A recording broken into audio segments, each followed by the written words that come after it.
Warahmatullahi wabarakatuh. Anak-anakku, apa kabar hari ini? Semoga kalian dan keluarga sehat semuanya. Pada kesempatan ini, Ibu akan membahas tentang transaksi penjualan. Itu merupakan materi ekonomi kelas 12 di semester genap. Dengan Ibu Yana Sari, SMA Negeri 1 Rancaekek, Kabupaten Bandung. Adapun kompetensi dasarnya adalah menganalisis penyusunan siklus akuntansi pada perusahaan dagang. Indikatornya yaitu mencatat transaksi ke dalam jurnal umum dengan metode periodik dan metode perpetual. Namun dalam pertemuan ini Ibu membahas pencatatan ke dalam jurnal umumnya untuk transaksi penjualan, baik penjualan tunai, penjualan kredit, retur, dan pelunasan piutang. Nah, di dalam perusahaan dagang, transaksi penjualan tentunya menjadi suatu hal yang sering terjadi karena aktivitas utama dalam perusahaan dagang adalah membeli barang untuk dijual kembali tanpa merubah bentuk, sehingga dalam kesehariannya atau kegiatan sehari-harinya sering terjadi penjualan. Penjualan tersebut baik tunai maupun kredit. Nah, kadang-kadang barang yang dijual ada yang cacat atau tidak sesuai dengan pesanan, maka bisa terjadi retur penjualan. Dan penjualan secara kredit pada waktu yang telah ditentukan, kita akan menerima pelunasan dari transaksi penjualan secara kredit. Nah, untuk lebih jelasnya, Ibu berikan contoh dari transaksi penjualan. Ya, di sini ada harga pokok penjualan seragam SD sebesar 50.000 per setel. Nah, kemudian di tanggal 5 Februari dijual 10 setel seragam SD dengan harga 60.000 per setel secara tunai kepada Keisha. Sehingga bagaimana pencatatan ke dalam jurnalnya kita yang sudah kita bahas sebelumnya, yaitu dengan metode periodik ataupun metode perpetual, bagaimana membuat jurnal penjualan tersebut dalam jurnal umum. Untuk metode periodik seperti yang sudah dibahas bahwa dalam penjualan tunai berarti kas di debit dan ke akun penjualan di sebelah kredit. Di sini sebesar Rp600.000. Sedangkan dengan metode perpetual untuk penjualan sama kas dan penjualan sebesar Rp600.000, namun ada harga pokok dan persediaan barang sebesar harga pokoknya Rp500.000. Itu untuk penjualan secara tunai. Nah, untuk contoh berikutnya yaitu bila terjadi retur, barang yang sudah dibeli sudah kita jual, terjadi retur, mungkin cacat ataupun tidak sesuai dengan pesanan. Kita catat dalam metode periodik juga dengan metode perpetual.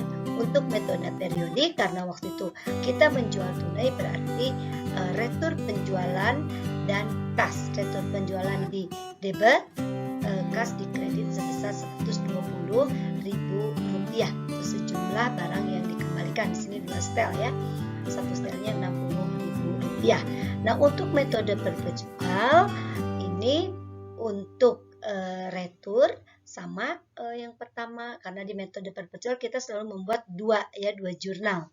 Yang pertama retur penjualan dan kas sebesar Rp120.000, dan di sini ada persediaan barang dagangan dan harga pokok penjualan Rp100.000. Dari mana? Dari harga pokok yang Rp50.000 kali 2, jadi Rp100.000. Nah, apabila kita menjual barang dagangan secara kredit, ya di sini ada contoh yang sama, harga pokok penjualannya di sini Rp60.000, kemudian dijual tetapi secara kredit dengan harga per setelnya Rp75.000. Ini sama kita catat dalam dua cara, metode periodik dan metode perpetual. Untuk metode periodik berarti piutang karena belum bayar ya secara kredit dan penjualan sebesar Rp1.500.000. Rp1.500.000 itu dari mana? 20 kali Rp75.000.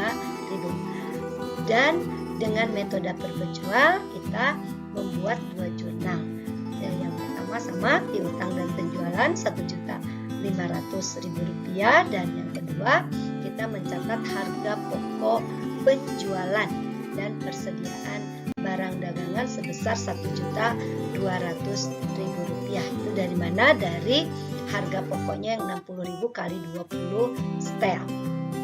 Nah, apabila ada retur, ketika kita menjual secara kredit, kemudian ada pengembalian barang, bagaimana kita mencatat dalam jurnal umumnya? Dalam metode periodik kita mencatat retur penjualan dan piutang sebesar Rp225.000. Itu sebesar jumlah yang dikembalikan, yaitu 3 setel kali Rp75.000. Dengan metode perpetual, jurnal yang pertama sama, retur penjualan dan piutang sebesar Rp225.000. Jurnal yang kedua yaitu persediaan barang dagangan di debit dan harga pokok penjualan di kredit sebesar Rp180.000. Dari mana? Dari harga pokoknya Rp60.000 yang dikembalikan 3 setel, jadi Rp180.000. Nah, contoh berikutnya yaitu tentang pelunasan. Pada tanggal 15 Februari 2021 diterima piutang dari toko Kita Jaya. Kita berhitung berapa yang harus kita terima, di mana pada tanggal 7 Februari jadi penjualan 1.500.000, kemudian 8 Februari ada retur 225, sehingga penjualan bersihnya 1.275.000. Karena masih dalam jangka waktu potongan, sehingga kita memberikan potongan 2% dari 1.275, jadi 25.500, sehingga pembayaran yang diterima sebesar 1.249.500. Bagaimana jurnalnya? Ya, jurnal umum untuk penerimaan pelunasan piutang tersebut untuk metode periodik dan metode perpetual sama, yaitu kas di debit 1.249.500 dan potongan penjualan di debit sebesar 25.500, piutang di kredit sebesar Rp1.275.000. Demikian yang bisa Ibu sampaikan untuk pertemuan kali ini tentang transaksi penjualan. Mudah-mudahan kalian dapat memahami dan mengerti, sehingga pada saat menyelesaikan soal-soal berikutnya sudah lebih memahami dan mudah.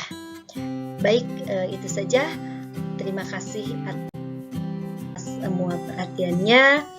Assalamualaikum warahmatullahi wabarakatuh. Terima kasih.